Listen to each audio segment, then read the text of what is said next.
ఈరోజు మనం యాకోబు 1:4 వాక్యమును పరిశీలన చేద్దాం. ఈ వాక్యము మనకి ఏం బోధిస్తుంది అనే విషయాన్ని కూడా తెలుసుకుందాం. ముఖ్యంగా పరిపూర్ణత వైపు ఓర్పుతో ప్రయాణం. ఈ వాక్యము పరిపూర్ణత వైపు ఓర్పుతో ప్రయాణం. యాకోబు 1:4లో ఇలా దేవుడు మనకి తెలియజేస్తూ ఉంది. మీరు పరిపూర్ణులను అనునాంగులను ఏ విషయంలోనైనను కొదువు లేని వారిని ఉండునట్లు ఓర్పు తన క్రియను కొనసాగనివ్వనీయుడి. ఈ వాక్యము మన ఆధ్యాత్మిక జీవితములో ఓర్పు, పేషెన్స్ ప్రాముఖ్యతను నొక్కి చెప్తుంది. దేవుని దృష్టిలో సంపూర్ణులుగా ఉండడానికి ఓర్పు ఎలా సహాయపడుతుందో మనం ఇప్పుడు పరిశీలించేద్దాం. మొదటి పాయింట్గా సంపూర్ణత వైపు ప్రయాణం. సంపూర్ణత వైపు ప్రయాణం. యాకోబు గారు ఇక్కడ సంపూర్ణులను అని పేర్కొన్నారు. దీని అర్థము పాపము లేని పరిపూర్ణత కాదు, క్రీస్తులో పరిణితి చెందిన జీవితాన్ని సూచిస్తుంది. ఈ యొక్క సంపూర్ణత వైపు ప్రయాణం అనే దాన్ని పరిణితి చెందిన జీవితాన్ని గురించి ఫిలిప్పీయులకు రాసిన పత్రికలో పౌలు గారు 3వ అధ్యాయం 12 నుండి 14 వచనాల్లో పౌలు కూడా యేసుక్రీస్తు నన్ను దేని నిమిత్తము పట్టుకొనెనో దానిని పట్టుకొనవలనని పరిగెత్తుచున్నాను అని చెప్పాడు. ఇది పరిణితి వైపు సాగే ప్రయాణాన్ని సూచిస్తుంది.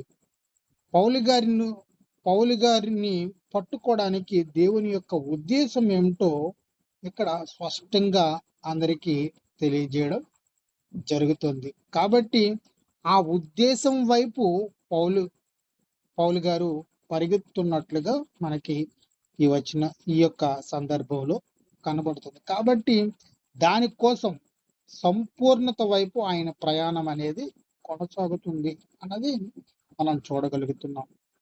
దేవుని చిత్తాన్ని నెరవేర్చడం, దేవుని చిత్తాన్ని పరిపూర్ణత అంటే పరిపూర్ణత వైపు ప్రయాణం అంటే ఒకటి, మనల్ని దేవుడు ఏ ఉద్దేశం కొరకు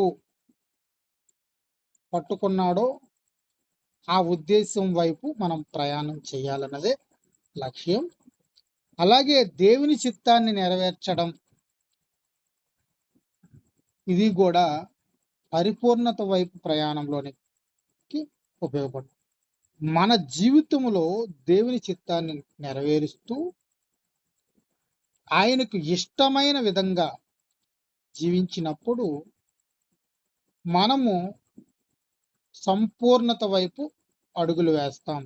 దాన్ని మత్తయి 5:48లో ఆ సంపూర్ణత వైపు మనం ప్రయాణం చేస్తే ఏమి ప్రయోజనం అనేది కలుగుతుంది. కాబట్టి సంపూర్ణత వైపు ప్రయాణం చేయాలి.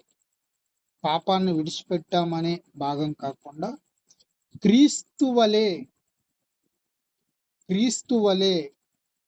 లాంటి జీవితాన్ని జీవించడానికి మనం ప్రయాణిస్తున్నప్పుడు పరిపూర్ణత వైపు ప్రయాణం చేస్తున్నాము అనే గ్రహింపు మనకి వస్తుంది. అలాగే అనునాంగులు కొదువు లేని వారు, అనునాంగులను ఏ విషయంలోనైనను కొదువు లేని వారినై అని యాకోబు రాశారు. ఇది మన విశ్వాసములో నడవడికలో లోపాలు లేకుండా ఉండడాన్ని సూచిస్తుంది. విశ్వాసంలో లోపం ఉండకూడదు. మనం నడిచే నడకలో లోపం ఉండకూడదు. కాబట్టి విశ్వాసంలో స్థిరత్వము అనేది ఉండాలనేది హెబ్రీ పత్రికలో అపోస్తలుడైన పౌలు 10:36లో మీరు దేవుని చిత్తం నెరవేర్చి వాగ్దానం పొందినట్లు మీకు ఓర్పు ఆవశ్యకం. ఓర్పు మన విశ్వాసాన్ని స్థిరపరుస్తుంది. ఓర్పు ఎంతో ఇక్కడ ఉండాలి అన్నది ఈ వాక్యములో మంచి ఉద్దేశం. అలాగే దేవుని వాక్యానుసారం జీవించడం, దేవుని వాక్యానుసారంగా జీవించడం, దేవుని వాక్యం ప్రకారంగా జీవించడం ద్వారా మనం ఆధ్యాత్మికంగా బలపడతాం మరియు కొదువులు లేకుండా ఉంటాం. 2 తిమోతి 3:16-17 చూస్తే ఆ విషయం. ఇంకా 3వ పాయింట్కి వస్తే ఇది ప్రధానమైనది. ఓర్పు తన క్రియను కొనసాగనివ్వడి.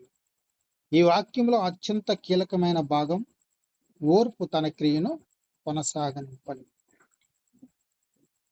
ఓర్పు అనేది కేవలం నిరీక్షించడం కాదు, అది ఒక క్రియాశీలకమైన ప్రక్రియ. శ్రమలలో ఓర్పు రోమిలకు రాసిన పత్రికలో 5:3-4 చూసి శ్రమ ఓర్పును, ఓర్పు అనుభవం నిరీక్షణను కలుగజేయనని ఎరిగి అని ఉంటుంది. శ్రమల ద్వారానే మనము ఓర్పు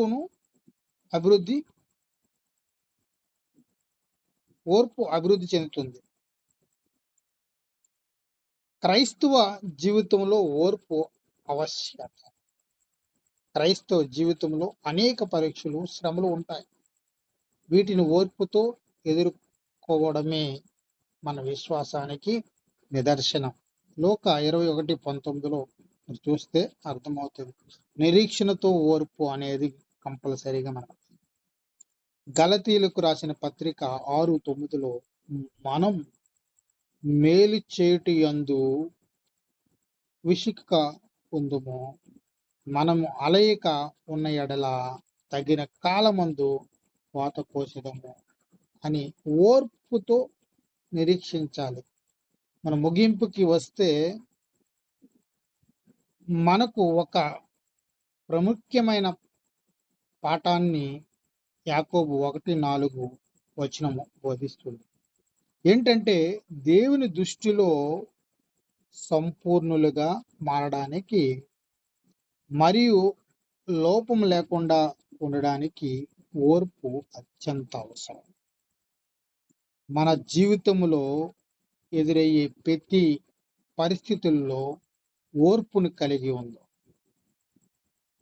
అది మనల్ని ఆధ్యాత్మికంగా పరిణితి చెందేలా చేస్తుంది. ఓర్పు దేవుని కృపను అనుభవించడానికి మరియు ఆయన వాగ్దానాలను స్వీకరించడానికి మనకు సహాయపడుతుంది.